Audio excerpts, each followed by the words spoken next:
La sagrada traición. Capítulo 1. Las grietas en la fe. Isabel llegó a Barcelona con una maleta llena de escepticismo y herramientas de medición. La Sagrada Familia se alzaba ante ella, una masa de piedra arenisca que parecía desafiar la gravedad y la lógica. Para una ingeniera estructural como ella, acostumbrada a la pulcritud del acero y la precisión de los cálculos, la basílica era un enigma, un torbellino de formas orgánicas y simbolismo religioso que parecían sacados de un sueño febril. Había aceptado el trabajo por la complejidad del desafío.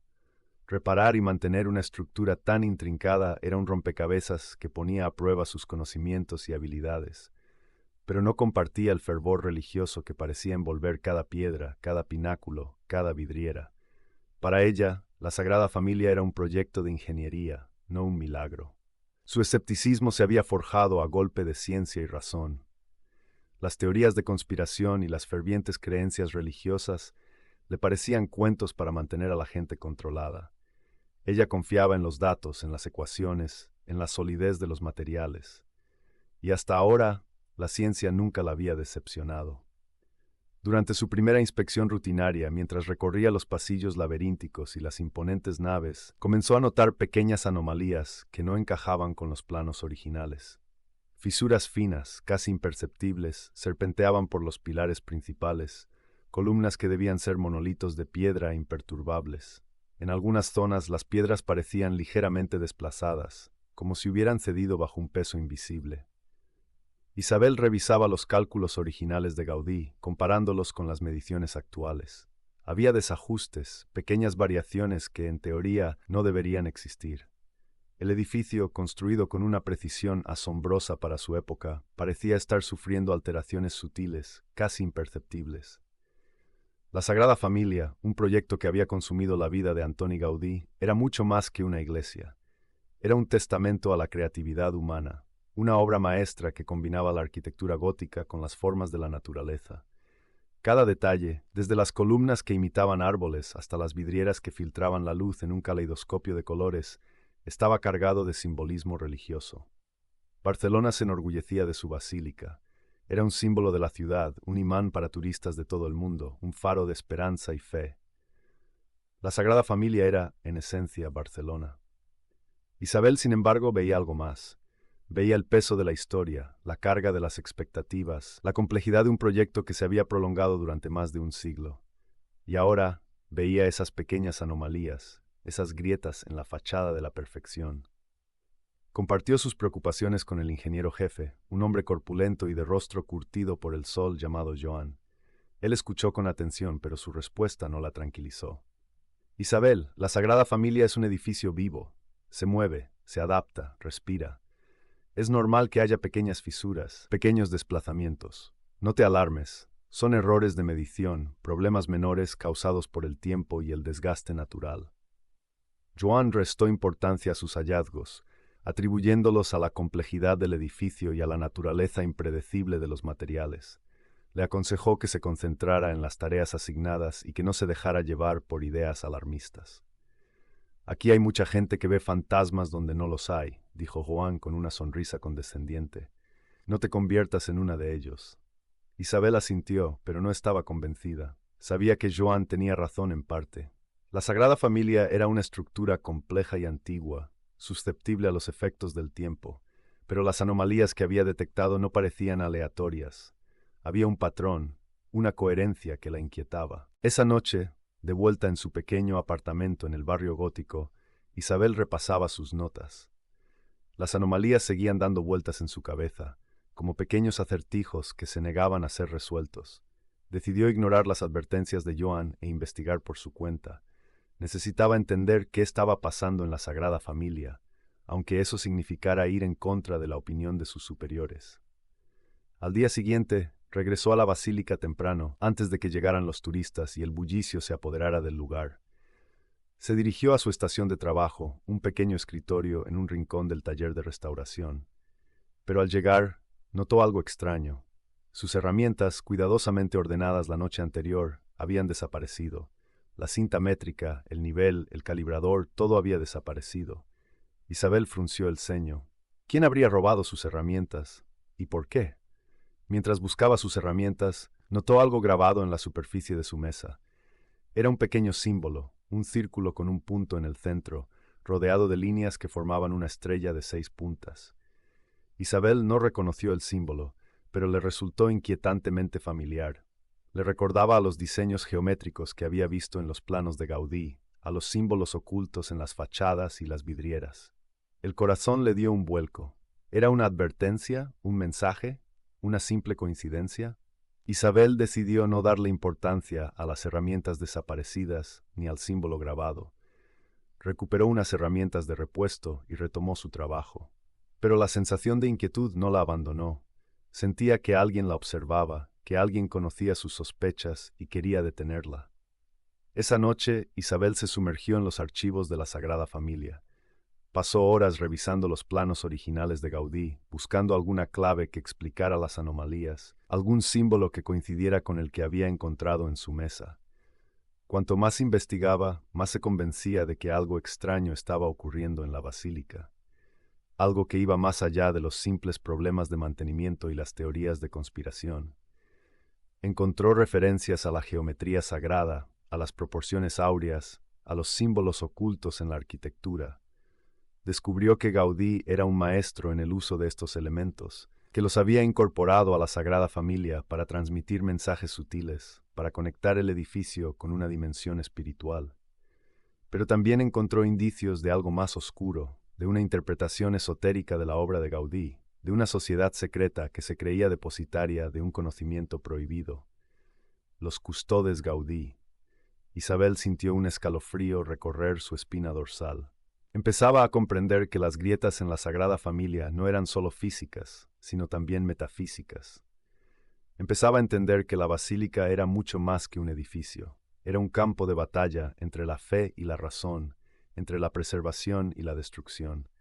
Y ella, sin saberlo, se había convertido en una pieza clave de ese conflicto. Capítulo 2. Sombras bajo la basílica.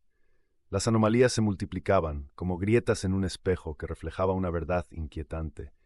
Isabel registraba diligentemente cada una fisura que se extendía como una enredadera oscura por un pilar, un eco sordo que resonaba en la nave central durante la noche, el desprendimiento de pequeñas piedras de la fachada, como lágrimas de la propia basílica. Su informe crecía, un catálogo de horrores arquitectónicos que desafiaban cualquier explicación lógica. Ya no eran simples problemas de mantenimiento. La sombra del sabotaje se alargaba sobre la Sagrada Familia. Una noche, mientras revisaba los planos a la luz tenue de una lámpara, escuchó un crujido. Levantó la vista. Una fina línea zigzagueaba a través del techo, justo encima del altar mayor. Era nueva. El miedo, frío y punzante, la invadió. Se había convertido en algo personal, una afrenta a su profesionalismo, una amenaza a algo más grande que ella misma. Al día siguiente, Isabel se encontró con Ramón, el joven arquitecto cuya pasión por Gaudí era casi palpable. Sus ojos brillaban al hablar de las intrincadas geometrías, del simbolismo oculto en cada piedra. «Isabel, ¿cómo van tus investigaciones?», preguntó Ramón, con una sonrisa que no alcanzaba a ocultar una cierta inquietud. «Las cosas no están bien, Ramón. Hay demasiadas coincidencias, demasiadas anomalías que no se pueden explicar con simples errores de construcción». «Creo que alguien está intentando dañar la basílica», respondió Isabel, observando su reacción. Ramón frunció el ceño, como si la idea lo incomodara profundamente. «Eso es grave. ¿Tienes alguna sospecha?» «Prefiero no especular, pero necesito tu ayuda. Conoces este lugar como la palma de tu mano. ¿Hay algo, algún detalle, algún rumor que pueda ser relevante?» Ramón suspiró. «Hay muchas historias sobre la Sagrada Familia, Isabel. Algunas son ciertas, otras no tanto. Pero te ayudaré en lo que pueda». Esa misma tarde conoció al padre Rafael, un hombre de rostro sereno y ojos profundos que había dedicado su vida a la Sagrada Familia. Su oficina, un pequeño espacio atestado de libros y crucifijos, era un santuario de silencio en medio del bullicio de la construcción. «Ingeniera Ferrer, es un placer conocerla», dijo el padre Rafael, con una voz suave y tranquilizadora. «He oído que está investigando algunos problemas en la basílica». «Es cierto, padre. Estoy preocupada por ciertas anomalías estructurales que he detectado». El padre Rafael asintió lentamente. «La Sagrada Familia es un lugar especial, ingeniera. Un lugar de fe, de esperanza, pero también de misterio». «¿A qué se refiere, padre?», preguntó Isabel sintiendo una punzada de curiosidad. Hay fuerzas que quizás no comprendamos del todo, fuerzas que pueden estar trabajando en contra de la voluntad de Dios. Isabel frunció el ceño. No quería caer en supersticiones ni teorías conspirativas. Necesitaba hechos, pruebas tangibles. Padre, con todo respeto, yo soy ingeniera, no teóloga. Necesito respuestas concretas. ¿Sabe algo sobre estas anomalías? ¿Cree que alguien podría estar intentando dañar la basílica? El padre Rafael guardó silencio por un momento, como si estuviera sopesando sus palabras. Rezo por la seguridad de la Sagrada Familia, ingeniera, y espero que usted también lo haga. Su respuesta evasiva no la satisfizo, pero decidió no insistir. Sabía que tendría que encontrar las respuestas por sí misma. Esa noche Isabel decidió explorar los cimientos de la basílica. Armándose con una linterna y un plano antiguo, se adentró en la oscuridad. Los túneles eran laberínticos, húmedos y fríos. El aire olía a tierra y a piedra antigua. Cada paso resonaba en el silencio, amplificando su sensación de soledad. Los planos oficiales no reflejaban la complejidad de la red subterránea. Descubrió pasadizos bloqueados, cámaras ocultas, incluso lo que parecía ser un antiguo pozo. La sensación de estar invadiendo un espacio prohibido la invadía. En una de las paredes encontró una inscripción grabada en la piedra. Era un símbolo extraño, una espiral dentro de un círculo, que había visto antes en algunos de los planos de Gaudí. Pero no era un símbolo religioso reconocido. ¿Qué significaba? Mientras examinaba la inscripción, sintió una presencia detrás de ella. Se giró bruscamente, con el corazón latiendo con fuerza. No había nadie, pero la sensación de ser observada persistía, como una sombra invisible que la seguía en la oscuridad. Apresuró el paso, decidida a salir de los túneles lo antes posible. El aire se volvía más pesado, opresivo. Sintió un escalofrío recorrer su espalda, una advertencia silenciosa de que no estaba sola. De repente escuchó un sonido, un rasguño, un susurro, un eco distante. Se detuvo, conteniendo la respiración. El sonido se repitió, acercándose cada vez más. Isabel encendió la linterna y apuntó hacia la oscuridad. No vio nada, pero sabía que alguien o algo estaba ahí, acechándola en las sombras. Empezó a correr, sin saber a dónde iba. Los túneles se retorcían y se bifurcaban, confundiéndola. Se sentía atrapada en un laberinto sin salida. De repente tropezó y cayó al suelo. La linterna salió disparada de su mano, apagándose al instante. Se encontró en completa oscuridad, rodeada por el silencio opresivo de los túneles. El sonido se acercaba. Podía sentir la respiración de alguien en su cuello. El miedo la paralizó. Cerró los ojos, esperando lo peor, pero nada sucedió. El sonido se desvaneció, dejándola sola en la oscuridad. Lentamente, se levantó y buscó a tientas la linterna. La encontró y la encendió. La luz parpadeó y luego se estabilizó, iluminando tenuemente el túnel. Estaba sola, pero la sensación de ser observada no desapareció. Sabía que no estaba a salvo. Sabía que alguien la estaba vigilando, esperando el momento oportuno para atacar.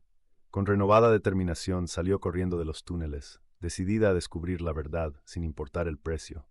La Sagrada Familia guardaba secretos oscuros, y ella estaba decidida a revelarlos, incluso si eso significaba enfrentarse a las sombras bajo la basílica. Capítulo 3. El círculo secreto de Gaudí.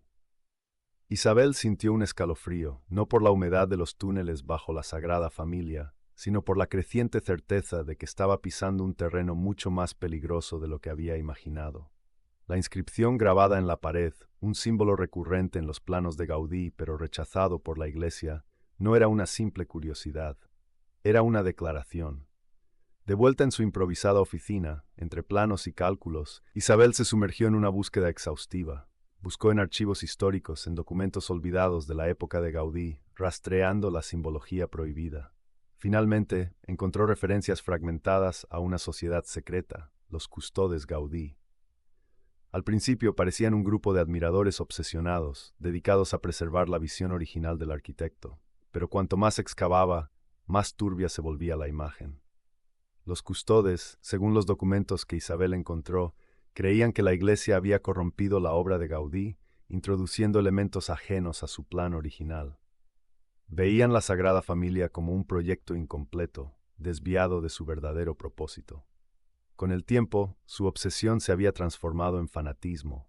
Creían que la única forma de honrar a Gaudí era corregir los errores, incluso si eso implicaba destruir partes de la estructura actual. Las anomalías que Isabel había descubierto las consideraban un despertar forzado, una forma de obligar a la basílica a regresar a su forma verdadera.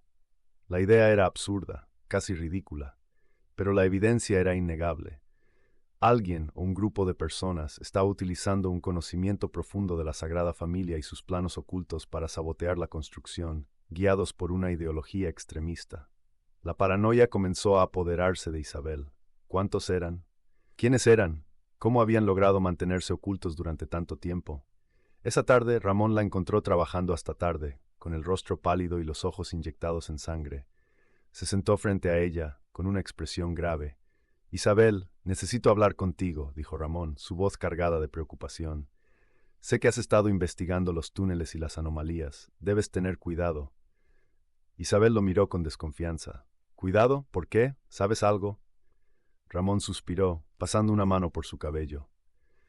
«Mi familia ha estado vinculada a la Sagrada Familia durante generaciones. Mi abuelo trabajó en la construcción, mi padre también. He crecido aquí entre estas piedras, sé cosas que otros no saben». «¿Cómo qué?», Isabel presionó, sintiendo una mezcla de esperanza y aprehensión. «Sé de los custodes Gaudí», confesó Ramón. «Sé que existen y sé de su obsesión. No comparto su fanatismo, pero entiendo su pasión. Creen que están protegiendo el legado de Gaudí». Isabel se levantó de golpe, furiosa. «¿Protegiendo? Están destruyendo la basílica. Están poniendo en peligro vidas». «Lo sé», respondió Ramón, con un gesto de súplica. «Pero debes entender que no todos son violentos. Algunos simplemente quieren preservar la visión original de Gaudí. Otros están dispuestos a llegar a extremos».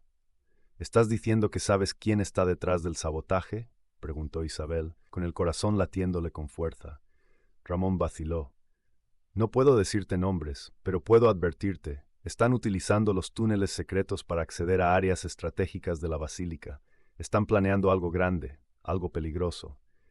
«¿Por qué me estás diciendo esto?», Isabel lo interrogó, escéptica. «¿Por qué no se lo dices a la policía, a la iglesia?» «Porque no confiarían en mí», respondió Ramón con amargura. «Mi familia está marcada. Se sospecha de nosotros por nuestra conexión con la Sagrada Familia. Además, la iglesia no quiere escándalos. Prefieren ignorar el problema hasta que sea demasiado tarde». «Entonces, ¿qué quieres que haga?», preguntó Isabel, sintiéndose abrumada. «Ten cuidado», repitió Ramón. «No confíes en nadie, y por favor deténlos, antes de que sea demasiado tarde». La conversación con Ramón dejó a Isabel más confundida que nunca. ¿Podía confiar en él? ¿O estaba siendo manipulada? Lo único que sabía con certeza era que el peligro era real y que el tiempo se estaba agotando. Esa noche, Isabel regresó a los túneles, decidida a encontrar pruebas concretas de la actividad de los custodes. Se adentró en la oscuridad, armada con una linterna y una cámara, siguiendo los pasadizos laberínticos que serpenteaban bajo la basílica. De repente, escuchó un ruido, un sonido sordo como el roce de una piedra contra otra. Se detuvo en seco, conteniendo la respiración. Apagó la linterna, sumiéndose en la oscuridad total. El silencio era absoluto, interrumpido solo por el latido acelerado de su corazón. Entonces lo vio. Una figura encapuchada, moviéndose sigilosamente por el túnel. Isabel encendió la linterna, apuntando directamente a la figura. El encapuchado se giró, revelando un rostro oculto tras una máscara. Antes de que Isabel pudiera reaccionar, el encapuchado se abalanzó sobre ella, empujándola contra la pared. Isabel gritó, forcejeando para liberarse. El encapuchado era fuerte y la superaba en tamaño. La golpeó contra la pared, haciéndola perder el equilibrio. Cayó al suelo, golpeándose la cabeza contra una piedra. El encapuchado se acercó a ella, levantando una piedra del suelo. Isabel cerró los ojos esperando el golpe, pero el golpe nunca llegó. En cambio, escuchó un estruendo, seguido de un grito ahogado. Abrió los ojos. El encapuchado había desaparecido. En su lugar, vio una nube de polvo y escombros. Parte del techo del túnel se había derrumbado, bloqueando el camino. Apenas había escapado de ser aplastada. Con la adrenalina corriendo por sus venas, Isabel se levantó, tambaleándose. La cabeza le daba vueltas y sentía un dolor agudo en el brazo, pero no podía detenerse. Tenía que salir de allí. A tientas encontró el camino de regreso, esquivando los escombros y las rocas caídas. Cuando finalmente emergió a la superficie, jadeando por aire, sintió un alivio inmenso. Estaba viva, pero sabía que estaba en peligro. El encapuchado, el saboteador, estaba decidido a detenerla. Y no de un matar para lograrlo. Capítulo 4. La amenaza se cierne. El sabotaje se había vuelto una danza macabra, un vals siniestro que amenazaba con derrumbar no solo la Sagrada Familia, sino también la cordura de Isabel. Cada día traía consigo una nueva herida a la estructura, una nueva puñalada a la obra maestra de Gaudí. Las grietas se ensanchaban, como fauces hambrientas listas para devorar la piedra. Trozos de la fachada, intrincadamente esculpidos, aparecían inexplicablemente dañados, desfigurados como rostros en un espejo roto. Incluso la electricidad, esa arteria vital que alimentaba la basílica, parpadeaba erráticamente, sumiendo pasillos y capillas en una oscuridad inquietante. Isabel documentaba cada anomalía con meticulosidad febril. Sus informes, antes fríos y analíticos, ahora rezumaban una urgencia desesperada. Había intentado alertar a las autoridades, a la Iglesia, a cualquiera que escuchara, sobre la amenaza de los custodes Gaudí. Pero sus advertencias caían en oídos sordos, rebotando contra muros de escepticismo y burocracia. La tildaban de alarmista, de ingeniera obsesionada con teorías de conspiración. Le recordaban la importancia de mantener la calma, de no sembrar el pánico entre los feligreses y los turistas, esa fuente de ingresos que sostenía la basílica. La frustración la carcomía por dentro. Se sentía como Casandra, condenada a predecir la catástrofe sin que nadie le creyera. La Sagrada Familia, ese coloso de piedra que admiraba y temía a partes iguales, se tambaleaba al borde del abismo, y ella era la única que parecía verlo. La desconfianza se había instalado en su corazón como una garrapata. Sospechaba de todos, desde el jefe de mantenimiento hasta la señora que vendía recuerdos en la entrada. Cada sonrisa le parecía fingida, cada mirada sospechosa. Se pasaba horas observando al personal, analizando sus movimientos, buscando patrones, conexiones, cualquier indicio que pudiera revelar la identidad del saboteador. Entre los sospechosos destacaban varios nombres. Estaba Joan, el jefe de obra, un hombre de pocas palabras, pero con un conocimiento enciclopédico de la basílica. Su lealtad a la Iglesia era inquebrantable, pero Isabel no podía evitar preguntarse si esa devoción lo cegaba ante la verdad. Luego estaba Enric, un joven arquitecto de la Restauración, apasionado por Gaudí, pero con un aire de rebeldía que la inquietaba. Había escuchado rumores de que Enric simpatizaba con ideas radicales sobre la preservación del patrimonio. Y finalmente estaba la hermana Agnès, una monja anciana que había pasado toda su vida en la Sagrada Familia. Su mirada penetrante parecía leer los pensamientos de Isabel, y su silencio era más elocuente que 1000 palabras. Una tarde, mientras revisaba los planos originales de Gaudí, Isabel tropezó con algo inesperado, un mapa oculto, dibujado con tinta invisible, que revelaba la ubicación de explosivos estratégicamente colocados en la base de la Sagrada Familia.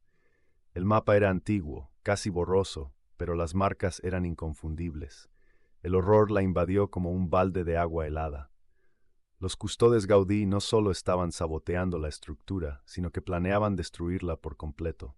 La revelación del mapa le dio una nueva urgencia a su misión. Tenía que encontrar los explosivos antes de que fuera demasiado tarde. Pero para hacerlo, necesitaba ayuda. Ramón era su única opción. Aunque desconfiaba de él, sabía que era el único que conocía los túneles secretos tan bien como los custodes. Esa noche, Isabel se reunió con Ramón en un café cercano a la Sagrada Familia. Le mostró el mapa y le explicó sus sospechas sobre los explosivos. Ramón palideció al ver el documento. «Esto es peor de lo que imaginaba», dijo con voz temblorosa. «Los custodes están locos, no se detendrán ante nada». Isabel lo miró fijamente a los ojos. «Necesito tu ayuda, Ramón. Sé que conoces los túneles. Necesito que me guíes». Ramón dudó por un momento. «Es peligroso, Isabel. Si los custodes nos atrapan». «No tenemos otra opción», interrumpió Isabel.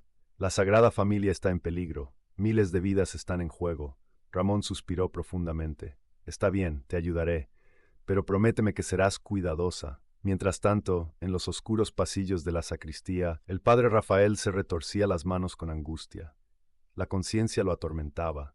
Sabía la verdad sobre los custodes Gaudí. Sabía de sus planes para destruir la Sagrada Familia. Y sabía que la Iglesia, por miedo al escándalo, había preferido ignorar la amenaza.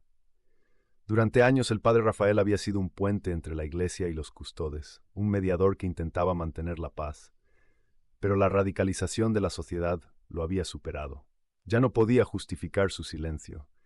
Tenía que hacer algo, aunque eso significara traicionar a la iglesia. Decidió hablar con Isabel. Sabía que ella era la única que podía detener a los custodes. Pero para llegar a ella, tendría que romper su voto de silencio y revelar secretos que podrían sacudir los cimientos de la iglesia. Esa noche, mientras Isabel y Ramón se preparaban para entrar en los túneles, el padre Rafael la interceptó en la plaza de la Sagrada Familia. Su rostro estaba pálido, sus ojos llenos de temor. «Isabel, necesito hablar contigo», dijo con voz ronca. «Sé lo que está pasando, sé quiénes son los custodes Gaudí». Isabel lo miró con incredulidad. «¿Por qué no me lo dijo antes, padre?» «Tenía miedo», respondió el padre Rafael. «La iglesia teme el escándalo, teme perder el control. Pero ahora está dispuesto a hablar», dijo Isabel con sarcasmo. «Ahora es demasiado tarde para el miedo», respondió el padre Rafael. «Los custodes planean un evento catastrófico durante la próxima misa mayor. Quieren destruir la Sagrada Familia con todos dentro». Las palabras del padre Rafael golpearon a Isabel como un puñetazo en el estómago. La misa mayor, el día en que la basílica estaría más llena que nunca, el día elegido por los custodes para llevar a cabo su plan maestro. «¿Cómo lo sabe, padre?», preguntó Isabel con voz temblorosa. El padre Rafael vaciló por un momento. Yo he estado en contacto con ellos, he intentado razonar con ellos, pero no escuchan». Isabel lo miró con desconfianza.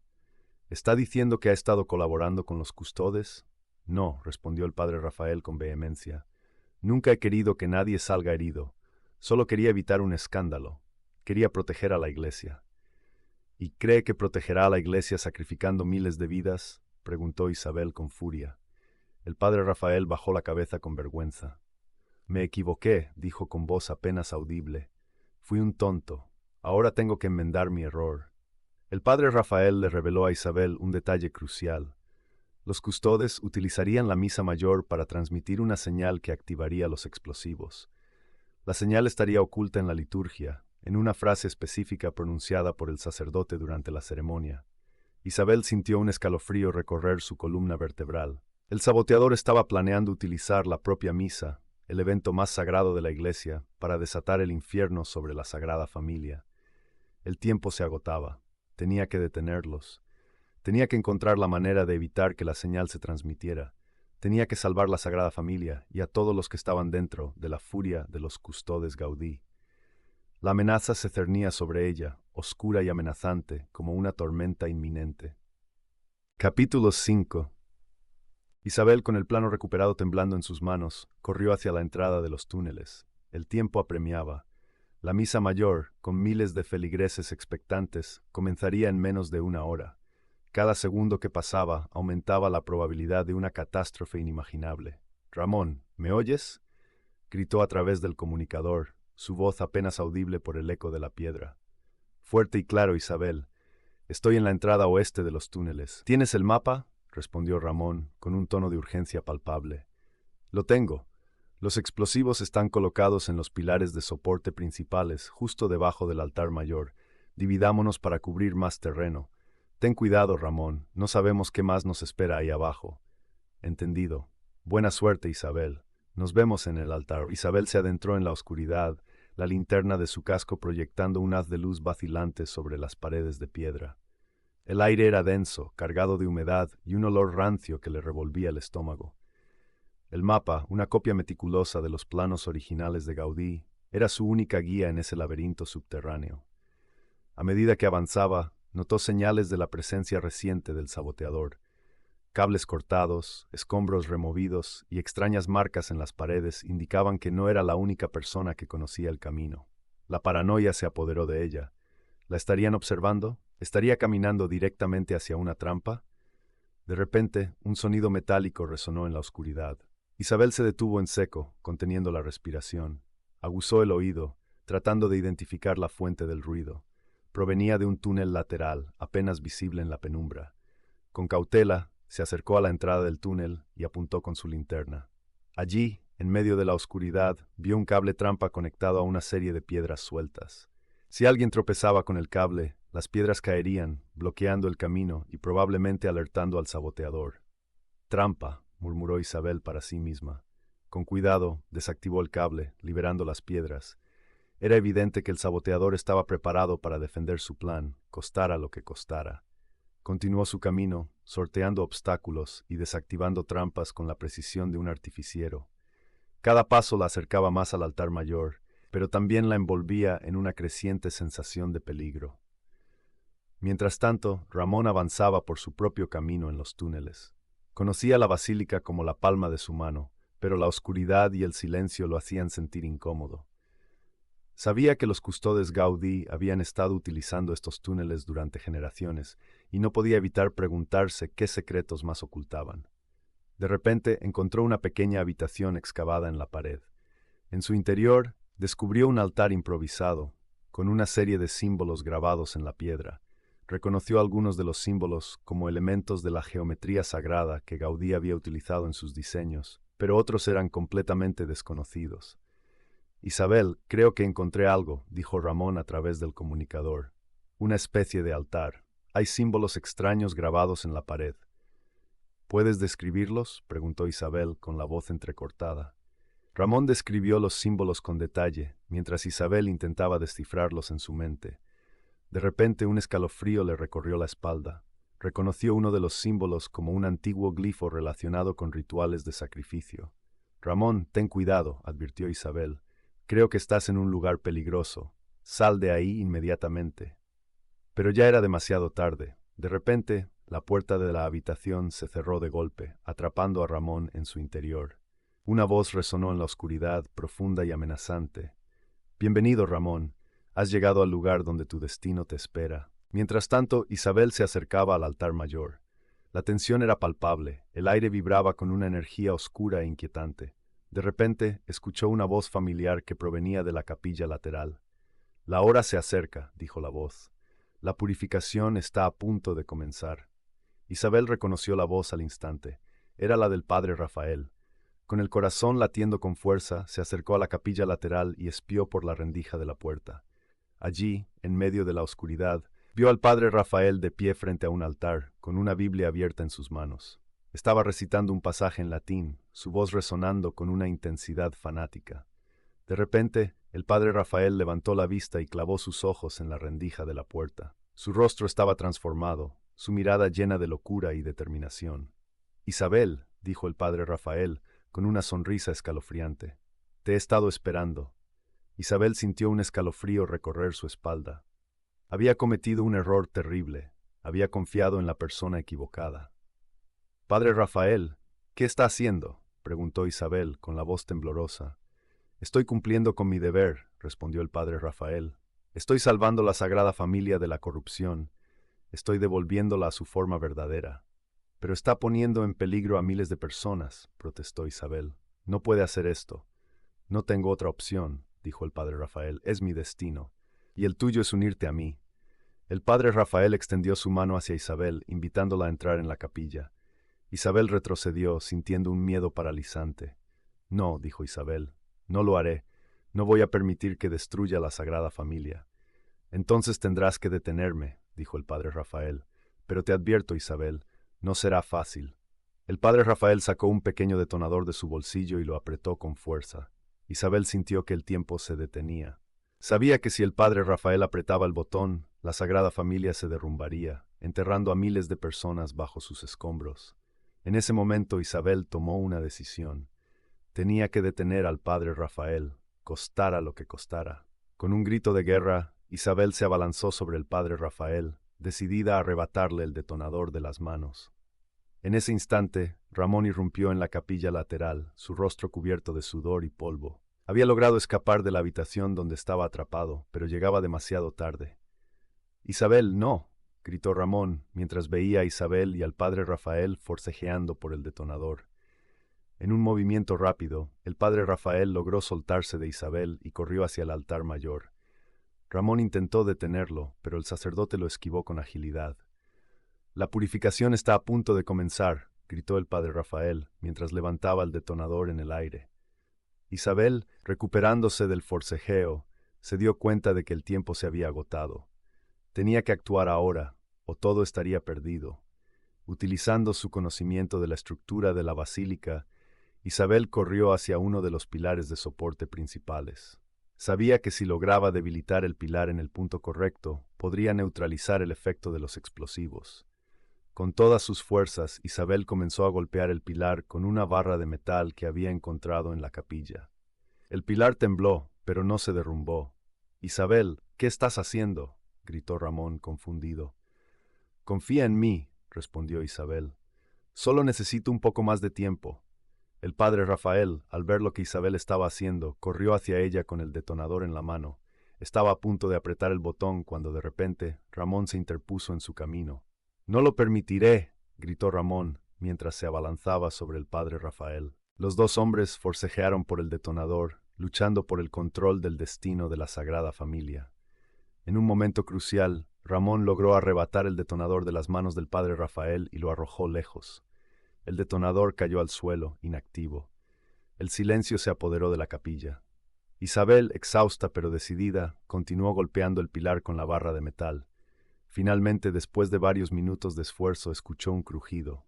El pilar se agrietó y una serie de piedras comenzaron a caer. La Sagrada Familia tembló, pero no se derrumbó.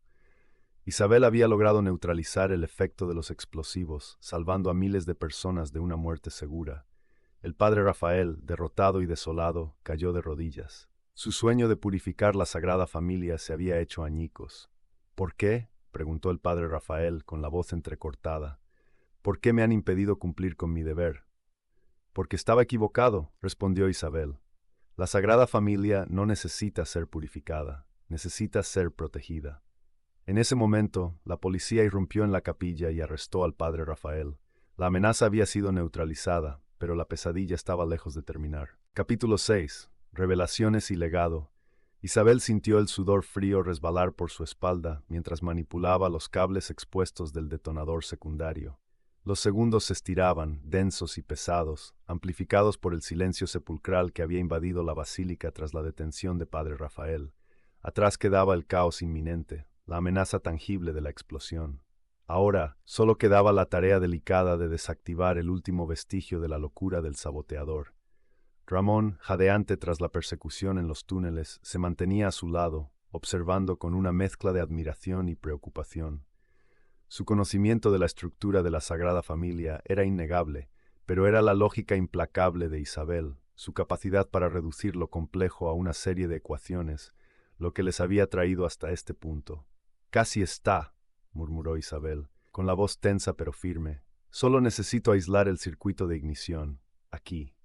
Con un movimiento preciso cortó un cable delgado y azul. El zumbido constante que había estado llenando el aire cesó abruptamente. Isabel exhaló, un suspiro tembloroso que liberó la tensión acumulada. «Está hecho», anunció, con un alivio palpable. «El detonador está neutralizado». El silencio que siguió fue ensordecedor. Luego un murmullo comenzó a extenderse por la basílica, un susurro de alivio y asombro que creció hasta convertirse en un rugido de aplausos. Los equipos de seguridad, los bomberos, incluso los feligreses que habían permanecido en el interior, la aclamaban como una heroína.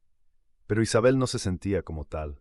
Estaba exhausta, sucia y profundamente perturbada por lo que había descubierto. La Sagrada Familia estaba a salvo, pero el precio había sido alto. En los días siguientes, el arresto de padre Rafael sacudió los cimientos de la iglesia y de la sociedad barcelonesa. La noticia de la sociedad secreta, los custodes Gaudí, se extendió como la pólvora, alimentando teorías conspirativas y generando un intenso debate público sobre el legado de Gaudí y la responsabilidad de preservar el patrimonio cultural. La investigación policial reveló que los custodes habían estado operando en secreto durante generaciones, infiltrándose en todas las áreas de la construcción y restauración de la Sagrada Familia. Su objetivo, distorsionado por el fanatismo, era purificar la obra de Gaudí, eliminando los elementos que consideraban ajenos a su visión original. Ramón, tras la detención de padre Rafael, se mostró aún más reservado. Una noche invitó a Isabel a dar un paseo por la basílica, ahora vacía y silenciosa bajo la luz de la luna. «Hay algo que debo contarte», dijo con la voz grave. Se detuvieron frente a la fachada del nacimiento, contemplando la intrincada escultura que representaba a la Sagrada Familia. «Mi familia. Hemos estado ligados a la Sagrada Familia desde los tiempos de Gaudí. Mi abuelo fue uno de sus discípulos más cercanos». Isabel lo miró sorprendida. «¿Entonces sabías de los custodes?» Ramón asintió. «Sí, pero nunca compartí su fanatismo. Para mí, la Sagrada Familia es un legado, una obra en constante evolución. No se puede congelar en el tiempo». Reveló que, durante años, había estado actuando como un contrapeso a las acciones de los custodes, utilizando su conocimiento de la basílica para frustrar sus planes más peligrosos. Había permanecido en las sombras, temiendo que su propia conexión con Gaudí lo convirtiera en sospechoso. «Entiendo por qué no confiaste en mí», dijo Isabel, con un tono suave. «No era desconfianza», respondió Ramón. «Era miedo. Miedo de que me involucraras y que todo esto saliera a la luz. Pero tú me demostraste que la verdad, por dolorosa que sea, siempre es el mejor camino». La revelación de Ramón arrojó una nueva luz sobre los eventos recientes. Había estado protegiendo la basílica desde las sombras, guiándola sutilmente, asegurándose de que no cayera en manos de los fanáticos. En las semanas siguientes, Isabel se enfrentó a una decisión difícil. Las autoridades le ofrecieron un puesto permanente en la Sagrada Familia como jefa de ingeniería, con la responsabilidad de supervisar la restauración y garantizar la seguridad de la estructura. Al principio dudó. Su escepticismo inicial, su visión puramente científica del mundo, había sido sacudida por los eventos recientes. ¿Podría realmente comprometerse con un lugar que representaba tanto la fe como la locura, la belleza como el peligro? Pero luego recordó las palabras de Ramón, su pasión por la Sagrada Familia, su compromiso con su preservación. Recordó la mirada de los feligreses, su esperanza y devoción, y se dio cuenta de que, a pesar de todo, la Sagrada Familia era algo más que un simple proyecto de ingeniería. Era un símbolo de la fe, el arte y la esperanza, un faro que brillaba sobre Barcelona y sobre el mundo. Aceptó el puesto. Su perspectiva había cambiado. Ya no veía la Sagrada Familia como un simple conjunto de piedras y vigas, sino como una obra viva, en constante evolución, que merecía ser protegida y honrada. Comprendió que la fe y la razón no eran necesariamente opuestas, sino complementarias, que podían coexistir y enriquecerse mutuamente. Un día, mientras revisaba los planos originales de Gaudí, Isabel descubrió un pequeño símbolo recurrente en los márgenes, un diseño intrincado que no había notado antes. Era una espiral, un símbolo de crecimiento y transformación, que parecía invitarla a seguir explorando los misterios de la Sagrada Familia. Sonrió. Su viaje no había terminado, apenas había comenzado. El legado de Gaudí, la historia de la sociedad secreta, los secretos ocultos en las profundidades de la basílica, todo aquello la llamaba, la invitaba a adentrarse en un mundo de fe, arte y misterio. Con una nueva determinación, Isabel se levantó de su escritorio y caminó hacia la ventana. Contempló la Sagrada Familia, imponente y majestuosa bajo el sol de Barcelona. Sintió una profunda conexión con el lugar, un sentimiento de pertenencia y propósito que nunca antes había experimentado. La Sagrada Familia era más que una basílica, era un legado, y ella estaba decidida a protegerlo, a honrarlo, a compartirlo con el mundo.